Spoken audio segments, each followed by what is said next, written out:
കർത്താവിൻ്റെ അതിപരിശുദ്ധ നാമം ഇന്ന് പകലിൽ മഹത്വപ്പെടുമാറാകട്ടെ. വേഗം വരാൻ പോകുന്ന കർത്താവായ യേശുക്രിസ്തുവിൻ്റെ നാമത്തിൽ നിങ്ങൾക്കെല്ലാം ക്രിസ്തീയ വന്ദനം. 21 ദിവസത്തെ ഉപവാസ പ്രാർത്ഥനയുടെ മധ്യത്തിൽ ഒന്നാം ദിവസം യേശുക്രിസ്തുവിൻ്റെ മടങ്ങിവരവിനെ കുറിച്ചുള്ള സന്ദേശം ഈ 21 ദിവസവും യൂട്യൂബിൽ നിങ്ങൾക്ക് അനുഗ്രഹമായി ലഭിക്കണമെന്ന ആഗ്രഹത്തോടെ ഇന്നു മുതൽ ഈ സന്ദേശം റെക്കോർഡ് ചെയ്ത് യൂട്യൂബിൽ ഇടുകയാണ്. നിങ്ങളെല്ലാവരും കാണുകയും മറ്റുള്ളവരെ അത് കാണുവാൻ പ്രേരിപ്പിക്കുകയും ഈ സന്ദേശം നിങ്ങൾക്ക് അനുഗ്രഹമായെങ്കിൽ നിങ്ങൾ നിങ്ങളുടെ പ്രാർത്ഥനാ വിഷയവും നിങ്ങളുടെ അഭിപ്രായവും ഞങ്ങളെ എഴുതി അറിയിക്കണം. ഈ 21 ദിവസവും ഞാൻ യേശുക്രിസ്തുവിൻ്റെ മടങ്ങി വരവിൽ ദൈവജനത്തിനു വേണ്ട ക്വാളിറ്റിയും യേശുവിൻ്റെ മടങ്ങി വരവിനെ കുറിച്ചുമായിരിക്കും ഞാൻ പ്രസംഗിക്കുന്നത്. ദൈവം എന്നെ ഏൽപ്പിച്ച ഈ സന്ദേശം ലോകത്തിൻ്റെ ഏത് ഭാഗത്തിരിക്കുന്ന മലയാളികളാകുന്ന ദൈവമക്കൾക്ക് അനുഗ്രഹമായി തീരുമെന്ന് ഞാൻ വിശ്വസിക്കുന്നു. നിങ്ങളെല്ലാവരും ഈ മിനിസ്ട്രി ഓർത്ത് പ്രാർത്ഥിക്കണം. നമ്മുടെ പ്രത്യാശ യേശു മടങ്ങി വരുമെന്നാണ്. പ്രിയരെ, നമ്മൾ യേശുക്രിസ്തു മടങ്ങി വരുന്നില്ലെങ്കിൽ നമ്മുടെ പ്രാർത്ഥനയും നമ്മുടെ ആരാധനയും നമ്മുടെ പ്രയത്നവും എല്ലാം നിഷ്ഫലമാണ്. ഈ ഭൂമിയിൽ നമ്മൾ ചെയ്തു കൂട്ടുന്ന എല്ലാം വെറുതെയാണ്. യേശു മടങ്ങി വരുമെന്നുള്ള ഒറ്റ കാരണം കൊണ്ടാണ് നാം ഈ മരുഭൂപ്രയാണ യാത്രയിൽ പ്രതിസന്ധിയുടെ നടുവിൽ, പ്രതികൂലത്തിന്റെ നടുവിൽ യേശുവിന്റെ വരവിനെ കാത്തിരുന്നുകൊണ്ട് കഷ്ടങ്ങൾ സാരമില്ല എന്നെണ്ണി ഭക്തന്മാരോട് ചേർന്ന് യോഗ്യമല്ലാത്ത ലോകത്തിൽ യോഗ്യനായ യേശുവിന്റെ മുഖത്തേക്ക് നോക്കി യാത്ര ചെയ്യുന്നത്. പ്രിയരെ, നമ്മുടെ കർത്താവായ യേശുക്രിസ്തു മടങ്ങി വരുവാൻ സമയമായെന്ന് ലോകത്തിന്റെ മുഴുവൻ സംഭവങ്ങളും നമ്മളെ വിളിച്ചു പറയുന്നു. ഇന്ന് നാം ആ വചനം കേൾക്കുമ്പോൾ നമ്മോട് തന്നെ ചോദിക്കുക, യേശു വരാറായി ഒരുങ്ങിയിട്ടുണ്ടോ? വേദപുസ്തകം യേശുക്രിസ്തുവിന്റെ ഒന്നാമത്തെ വരവിനെ കുറിച്ച് പറഞ്ഞ സകല പ്രവചനങ്ങളും നിവർത്തിയായി എന്ന് ക്രൂശിൽ യേശു ഇങ്ങനെ പറഞ്ഞു, ഇറ്റ് ഈസ് ഫിനിഷ്. എല്ലാം നിവർത്തിയായി. എന്താണ് നിവർത്തിയായത്? യേശുക്രിസ്തുവിന്റെ ഒന്നാമത്തെ വരവിൽ പിതാവായ ദൈവം പരിശുദ്ധാത്മാവിനാൽ തൻ്റെ പ്രവാചകന്മാരിൽ കൂടെ അരുളി ചെയ്ത ഒന്നാമത്തെ വരവിന്റെ മുഴുവൻ പദ്ധതികളും മുഴുവൻ യേശു ക്രൂശിൽ നിവർത്തിച്ചു. യേശുവിന്റെ ഒന്നാം വരവിനെ കുറിച്ച് ഒരു ദൂതൻ പറഞ്ഞുവെങ്കിൽ യേശുക്രിസ്തു മരിച്ച് അടക്കപ്പെട്ട് ഉയർത്തെഴുന്നേറ്റ് താൻ സ്വർഗാരോഹണം ചെയ്യുവാൻ ഒരു മലയിൽ തന്റെ ശിഷ്യന്മാരുമായി നിൽക്കുമ്പോൾ യേശു അവരുടെ കാഴ്ചയ്ക്ക് മറഞ്ഞു. അവരെ വിട്ട് യേശു സ്വർഗത്തിലേക്ക് പോയപ്പോൾ 2 വെള്ള വസ്ത്രം ധരിച്ച പുരുഷന്മാർ വന്നു എന്നാണ് വചനം പറയുന്നത്. അവൻ അവരുടെ കാഴ്ചയ്ക്ക് മറഞ്ഞു. അവൻ പോകുന്നേരം അവർ ആകാശത്തിലേക്ക് ഉറ്റുനോക്കുമ്പോൾ വെള്ള വസ്ത്രം ധരിച്ച 2 പുരുഷന്മാർ അവരുടെ അടുക്കൽ നിന്നു. ഗലീല പുരുഷന്മാരെ, നിങ്ങൾ ആകാശത്തിലേക്ക് നോക്കി നിൽക്കുന്നത് എന്ത്? നിങ്ങളെ വിട്ട് സ്വർഗാരോഹണം ചെയ്ത ഈ യേശു സ്വർഗത്തിലേക്ക് തന്നെ പോകുന്നവനായി നിങ്ങൾ കണ്ടതുപോലെ തന്നെ വീണ്ടും വരും എന്ന് പറഞ്ഞു. വീണ്ടും വരും എന്ന് പറഞ്ഞു. വേറെ യേശുവല്ല, സ്വർഗത്തിലേക്ക് കരേറിപ്പോയ യേശു വീണ്ടും വരും. നമ്മുടെ പ്രത്യാശ, നമ്മുടെ അരുമനാഥൻ വീണ്ടും വരും. ഒരു ദൈവദൂതൻ പറഞ്ഞ കാര്യം അക്ഷരീയമായി നിവർത്തിക്കപ്പെട്ടു എങ്കിൽ, രണ്ട് ദൈവദൂതന്മാർ പറഞ്ഞ കാര്യം അക്ഷരീയമായി നിവർത്തിക്കപ്പെടും എന്ന് വിശ്വാസത്തോടെ നമുക്ക് കാത്തിരിക്കാം. വേദപുസ്തകത്തിൽ യേശുക്രിസ്തുവിന്റെ മടങ്ങി വരവിനെ കുറിച്ചുള്ള ആയിരക്കണക്കിന് പ്രവചനങ്ങളും വചനങ്ങളും വാക്യങ്ങളും എല്ലാം ഉണ്ട്. അതെല്ലാം അക്ഷരീയമായി നിവർത്തിച്ചുകൊണ്ടിരിക്കുന്നു. എന്നാൽ സ്വർഗരാജ്യത്തിൽ യേശുവിന്റെ ആഗമനത്തിൽ എടുക്കപ്പെടണമെങ്കിൽ ബൈബിൾ പറയുന്നു 10 യോഗ്യതകൾ വേണം. ഈ 21 ദിവസം കൊണ്ട് ഞാൻ ഈ 10 യോഗ്യതയാ പ്രസംഗിക്കാൻ ഉദ്ദേശിക്കുന്നത്. ഇന്ന് ഒന്നാമത്തെ യോഗ്യതയെ കുറിച്ച് ചിന്തിക്കാം. ക്രിസ്തുവിൽ ആയിരിക്കുക. ക്രിസ്തുവിലായ വ്യക്തിക്ക് മാത്രമേ യേശു ക്രിസ്തു മടങ്ങി വരുമ്പോൾ പോകുവാൻ കഴിയത്തുള്ളൂ. 1 തെസ്സലോനിയ ലേഖനം 4-ാം അധ്യായം അതിന്റെ 16-ാമത്തെ വാക്യം ഇങ്ങനെയാണ് വായിക്കുന്നത്: കർത്താവ് താൻ ഗംഭീരനാദത്തോടും പ്രധാന ദൂതന്റെ ശബ്ദത്തോടും ദൈവത്തിന്റെ കാഹളത്തോടും കൂടെ സ്വർഗത്തിൽ നിറങ്ങി വരികയും ക്രിസ്തുവിൽ മരിച്ചവർ അവർ ശ്രദ്ധിക്കണം, ക്രിസ്തുവിൽ മരിച്ചവർ സ്വർഗത്തിൽ അല്ലെങ്കിൽ മധ്യാകാശത്തിൽ എടുക്കപ്പെടുവാനുള്ള ഒന്നാമത്തെ യോഗ്യത ആ വ്യക്തി ക്രിസ്തുവിലായിരിക്കണം. ഒരുവൻ ക്രിസ്തുവിലായെങ്കിൽ മാത്രമേ, ക്രിസ്തുവിനോട് ചേർന്നെങ്കിൽ മാത്രമേ, ക്രിസ്തുവിൽ നിലനിൽക്കുന്നുവെങ്കിൽ മാത്രമേ മധ്യാകാശത്ത് പോകത്തുള്ളൂ.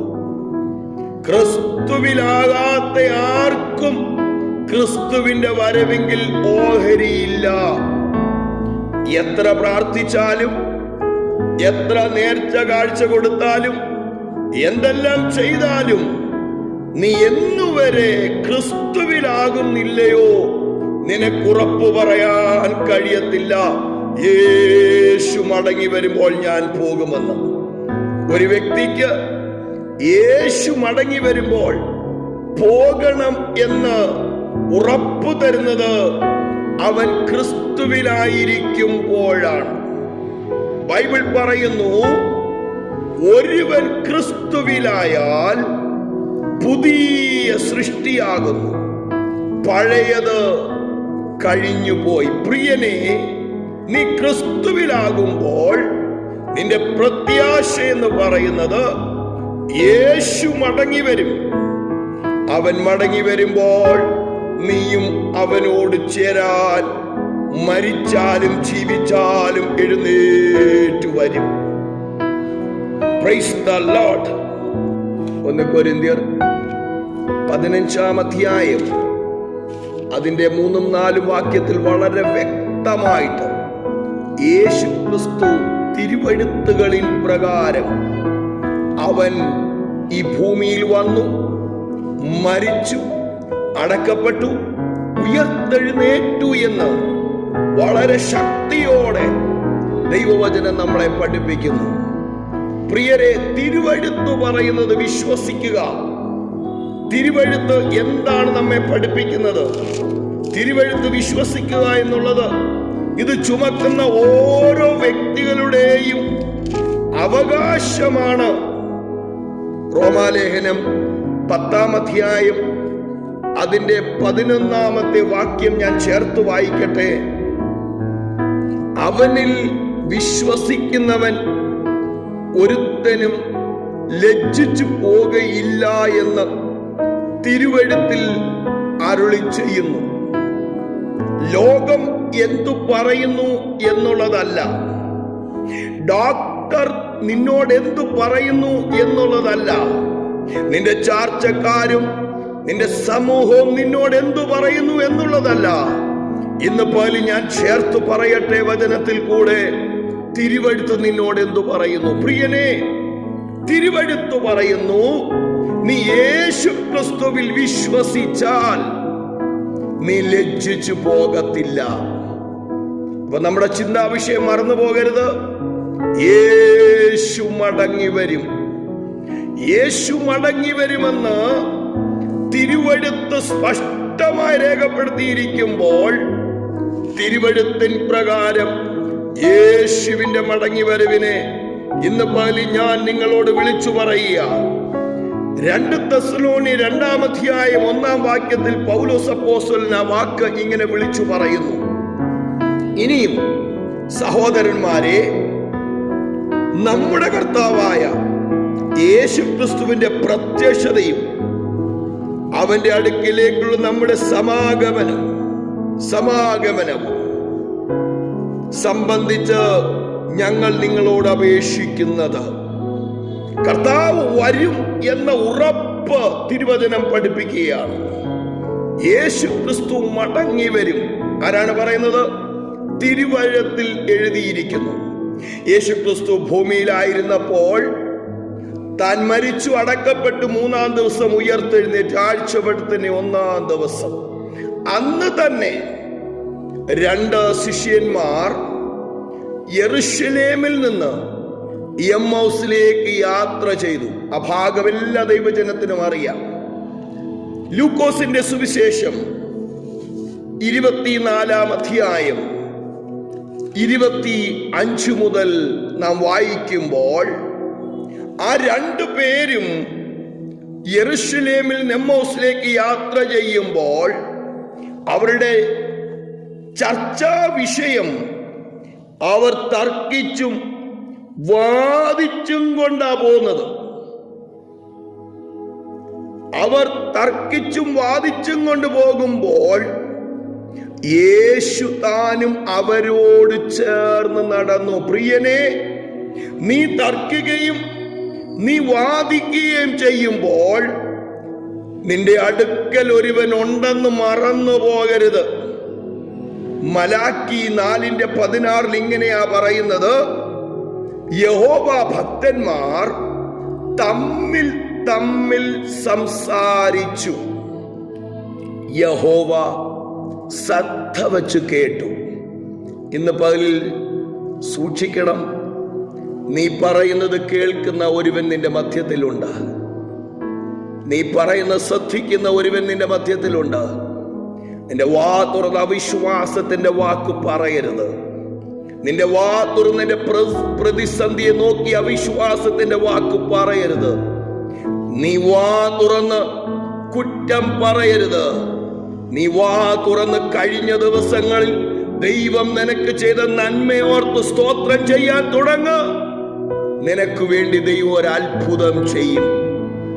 കാരണം സങ്കീർത്തനത്തിൽ പറയുന്നു, നിന്റെ വായ വിസ്താരത്തിൽ തുറക്ക, അവൻ അത് നിറയ്ക്കും. Praise the name of Jesus. വേഗത്തിൽ നമുക്ക് വരാം.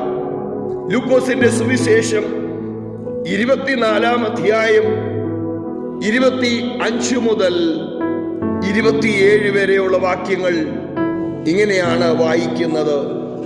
നമുക്ക് നോക്കാം എന്താണ് അവിടെ എഴുതിയിരിക്കുന്നത്. അവൻ അവരോട്, അയ്യോ ബുദ്ധിഹീനരെ, പ്രവാചകന്മാർ പറഞ്ഞിരിക്കുന്നതെല്ലാം വിശ്വസിക്കാത്ത മന്ദബുദ്ധികളെ, ക്രിസ്തു ഇങ്ങനെ കഷ്ടം അനുഭവിച്ചിട്ട് തന്റെ മഹത്വത്തിൽ കടക്കേണ്ടതല്ലയോ എന്ന് പറഞ്ഞു. മോശ തുടങ്ങി സകല പ്രവാചകന്മാരിൽ നിന്നും എല്ലാ തിരുവെഴുത്തുകളും തന്നെ കുറിച്ച് അവർക്ക് വ്യാഖ്യാനിച്ചു കൊടുത്തു. വ്യാഖ്യാനിയില്ലെങ്കിൽ എങ്ങനെങ്കിലും വ്യാഖ്യാനിച്ചാൽ അബദ്ധത്തിൽപ്പെടും. അതുകൊണ്ട് വ്യാഖ്യാനപരത്തിനായി തിരുവെഴുത്തുകളെ ശരിയായി മനസ്സിലാക്കേണ്ടുന്ന വിധം മനസ്സിലാക്കുവാൻ ദൈവത്തിന്റെ മുമ്പിൽ മുട്ടുമടക്കി കണ്ണുനീരൊഴുക്കുക. ദൈവത്തിന്റെ ആത്മാവ് നിനക്ക് തിരുവെഴുത്തുകളെ മനസ്സിലാക്കാൻ ബുദ്ധി നൽകും. നമ്മുടെ എല്ലാ ചോദ്യങ്ങൾക്കും നമ്മുടെ എല്ലാ പ്രശ്നങ്ങൾക്കും നമ്മുടെ എല്ലാ കാര്യങ്ങൾക്കും ഉത്തരം തിരുവഴുത്തിലുണ്ട്. ദൈവത്തിന്റെ തിരുവഴുത്തിൽ ഒരു കാര്യത്തിനും മറുപടിയില്ലാതെ ഇല്ല. പക്ഷെ നീ കണ്ണുനീരോടെ ദീനതയോടെ ദൈവമുമ്പിൽ താണിരുന്ന് മുട്ടുമടക്കി കരയുമെങ്കിൽ നിനക്കുത്തരം നിശ്ചയമായും ലഭിക്കും. പ്രിയരെ, തിരുവഴുത്താണ് ക്രിസ്ത്യ ജീവിതത്തിൽ നമ്മുടെ ആധാരം. നീ തിരുവഴുത്ത് മാറ്റിവെച്ചിട്ട് വല്ല ഏതെങ്കിലും പുറകെ നടന്നാൽ ദൈവം ഉത്തരവാദിയല്ല കേട്ടോ. ദൈവം തന്റെ വചനത്തിന് ഉത്തരവാദിയാണ്. കാരണം ദൈവം തന്റെ വചനത്തെ നിവർത്തിക്കുവാൻ ബാധ്യസ്ഥനാണ്. അവൻ ഊവെന്ന് പറഞ്ഞാൽ ഇല്ല ഇല്ലെന്ന് പറയുന്നവനാണ്. അവൻ മാറ്റി പറയുന്ന ദൈവമല്ല. അപ്പൊ നിന്റെ ആധാരം പ്രിയനെ തിരുവഴുത്താണ്. തിരുവചനം എന്തു പറയുന്നു? മറ്റുള്ളവരെന്തെങ്കിലും പറയുന്നല്ല വചനം പറയുന്നത്. ആരെങ്കിലും എന്തെങ്കിലും പറയുന്നതിനൊന്നും റെസ്പോൺസിബിലിറ്റി ദൈവം എടുക്കത്തില്ല. ദൈവം തന്റെ വചനത്തിന് വില കൊടുത്ത ദൈവം തന്റെ ജനത്തിന് വചനം നൽകിയെങ്കിൽ വചനത്തിന്റെ മേൽ നിൽക്കുന്ന ദൈവമാണ്. കാരണം വചനം അയച്ച് അവൻ തന്റെ ജനത്തെ സൗഖ്യമാക്കുന്നു. വചനം അയച്ച് അവരെ വിടുവിക്കുന്നു.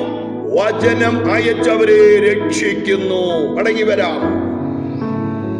ഇവര് തർക്കിച്ച വിഷയത്തിൽ അവർക്ക് ഉത്തരം ലഭിക്കാതിരുന്നപ്പോൾ യേശു അടുത്തു വന്ന് തന്നെ കുറിച്ച് എഴുതിയിരുന്ന പ്രവാചകന്മാരുടെ പുസ്തകത്തിൽ നിന്ന് അവരെ പഠിപ്പിച്ചു. അവർക്കത് മനസ്സിലായി. എന്താണ് യേശു പഠിപ്പിച്ചത്? മോശ തുടങ്ങി. എവിടെയാണ് മോശ തുടങ്ങിയത്? യേശുവിന്റെ ഭൂമിയിലേക്കുള്ള ഒന്നാമത്തെ വരവിനെ കുറിച്ച് ഉൽപ്പത്തി പുസ്തകം 3-ാം അധ്യായം 15-ാമത്തെ വാക്യമാണ് നമുക്ക് കാണാൻ കഴിയുന്നത്. അപ്പോൾ അവിടുന്നാണ് യേശു തുടങ്ങിയത്. അപ്പോൾ യേശു തുടങ്ങി മലാക്കി പ്രവചനം വരെ എല്ലാം യേശു ഇതൊക്കെ ഒത്തിരി വിഷയങ്ങളാണ്. അത് മുഴുവൻ ഇന്ന് ഈ ഒറ്റ സന്ദേശത്തിൽ പറയുന്നില്ല. ഗലാത്യ ലേഖനം 4-ാം അധ്യായം അതിന്റെ 4-ാമത്തെ വാക്യത്തിൽ പൗലോസ് അപ്പോസ്തലൻ ആ പ്രവചനം എടുത്ത് അതിന്റെ നിവർത്തി എന്ന വണ്ണം തന്റെ ലേഖനത്തിൽ ഇങ്ങനെ എഴുതിയിട്ടുണ്ട്. Price the Lord. വചനം പഠിച്ച് വചനത്തെ വിശ്വസിച്ച് വചനപ്രകാരം ജീവിക്കുന്ന ദൈവമേ, നീ നിരാശപ്പെടാൻ ദൈവം അനുവദിക്കത്തില്ല കേട്ടോ. 4-ാം അധ്യായം 4-ാം വാക്യം.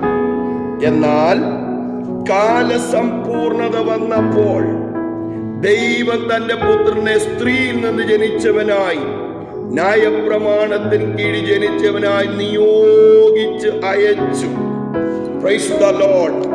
ദൈവം നിയോഗിച്ച് അയച്ചു. സമയം വന്നപ്പോൾ ഉൽപ്പത്തി 3:15 ദൈവം മനുഷ്യവർഗത്തിന്റെ മുമ്പിൽ ഈ ശബ്ദം പറയുമ്പോൾ, തന്റെ പുത്രനെ സ്ത്രീയുടെ സന്തതിയായി ഭൂമിയിലേക്ക് അയക്കുമെന്ന് ദൈവം പറയുമ്പോൾ ആദമും ഹവ്വയും മാത്രമേ ഉണ്ടായിരുന്നുള്ളൂ. പ്രിയരെ, നമ്മുടെ ദൈവം എത്ര വിശ്വസ്തനാ കണ്ടോ. Price the Lord. വേറൊരു മനുഷ്യനും മനുഷ്യവർഗത്തിനും ഒരു ജാതിക്കും ഒരു ഭാഷക്കാർക്കും ഒരു മതത്തിന് ഒന്നും അവകാശപ്പെടാൻ കഴിയാത്ത വാഗ്ദത്തമാണിത്. യേശുവിന്റെ ഒന്നാം വരവിനെ കുറിച്ചുള്ള ദൈവിക പ്രവചനം ഉൽപ്പത്തി 3:15 അത് പൗലോസ്ലീഹ പറയുന്നു. അത് സമയമായപ്പോൾ ദൈവം തന്റെ പുത്രനെ ഭൂമിയിലേക്ക് അയച്ചു. എന്തിനാണ്? എന്റെ പാപത്തിന്റെ പരിഹാരത്തിന് വേണ്ടി. ഞാൻ പാപിയായി മരിച്ചു നരകത്തിൽ പോകാതിരിക്കേണ്ടതിന് വേണ്ടി എന്റെ പാപങ്ങളെ ചുമന്നുകൊണ്ട് അവൻ ക്രൂശിൽ കയറി എനിക്ക് വേണ്ടി യാഗമായി തീർന്നു. തിരുവഴുത്തുകളിൻ പ്രകാരം അവൻ അടക്കപ്പെട്ടു. അവൻ മരിച്ചടക്കപ്പെട്ടു, ഉയർത്തെഴുന്നേറ്റു, സ്വർഗാരോഹണം ചെയ്തു. പിതാവിന്റെ വലത്ത് ഭാഗത്തിരുന്ന് മധ്യസ്ഥ വഹിക്കുന്ന ഏക മധ്യസ്ഥൻ അവൻ രാജാതി രാജാവും കർത്താതി കർത്താവുമായി വേഗം വരാൻ പോകുകയാണ്. ഒരുങ്ങിയിട്ടുണ്ടോ? Praise the lord, praise the lord. ഞാൻ എൻ്റെ വാക്കുകളെ ഇവിടെ നിർത്താൻ പോവുകയാണ്. നമ്മൾ 21 ദിവസവും ഈ വിഷയം പഠിക്കുന്നതായിരിക്കും. ഇന്ന് ഒരു കാര്യമാണ് ഞാൻ നിങ്ങളെ ഓർപ്പിച്ചത്. യേശുക്രിസ്തുവിന്റെ വരവെങ്കിൽ എടുക്കപ്പെടണമെങ്കിൽ 10 യോഗ്യതയാ പറയുന്നത്. അതിന്റെ ഒന്നാമത്തെ യോഗ്യതയാ ഞാൻ അല്പസമയം നിങ്ങളോട് പറഞ്ഞത്.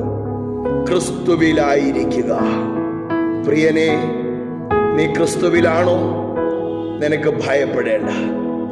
ക്രിസ്തുവിൽ ആയ വ്യക്തിക്ക്, ക്രിസ്തുവിനോട് ചേർന്ന വ്യക്തിക്ക്, ക്രിസ്തുവിൽ ജീവിക്കുന്ന വ്യക്തിക്ക് ഭയപ്പെടാനൊന്നുമില്ല. യേശു വരുമ്പോൾ പോയിരിക്കും.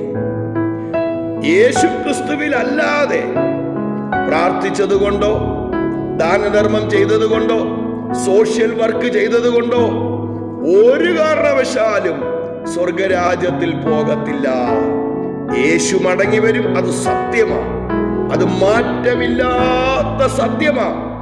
ആർക്കും മാറ്റാൻ പറ്റാത്ത ദൈവിക സത്യമാത്. യേശു മടങ്ങി വരും. മടങ്ങി വരുമ്പോൾ നിനക്ക് പോകണമോ? നീ യേശുവിലായിരിക്കുക. പ്രിയ ദൈവപൈതലേ, ഇന്നു മുതലുള്ള ഈ സന്ദേശം നിങ്ങൾക്ക് അനുഗ്രഹമായി തീരാൻ നിരന്തരം യൂട്യൂബിൽ ഈ സന്ദേശം കേൾക്കുക. മറ്റുള്ളവരെ പ്രോത്സാഹിപ്പിക്കുക കേൾക്കുവാൻ. നമ്മളെ തന്നെ ശോധന ചെയ്യുക. നാം ക്രിസ്തുവിലാകുന്നുവോ? ക്രിസ്തുവിൽ ജീവിക്കുക, ക്രിസ്തുവിൽ നിലനിൽക്കുക, ക്രിസ്തുവിന്റെ വരവിനായി ഒരുങ്ങുക. നിങ്ങളുടെ പ്രാർത്ഥന വിഷയം എഴുതി അറിയിക്കുക. നിങ്ങളുടെ അഭിപ്രായം എഴുതി അറിയിക്കുക. ഈ പ്രവർത്തനത്തെ ഓർത്ത് പ്രാർത്ഥിക്കുക. God bless you. ദൈവം നിങ്ങളെ ധാരാളം അനുഗ്രഹിക്കട്ടെ.